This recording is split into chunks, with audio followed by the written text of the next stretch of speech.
Seni sevdiğime zalim bin pişman oldum.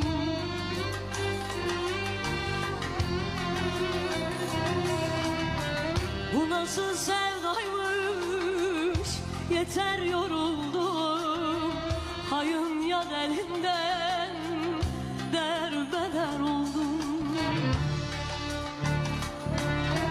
Bu nasıl sevdaymış zalim, yeter yoruldum. Zalim yar elinde derbeder oldum. İstiyorsun ki ya hiç konuşmaya, İstiyorsun ki yalan susam ağlaya. Bu kadar acıya nasıl dayanamam?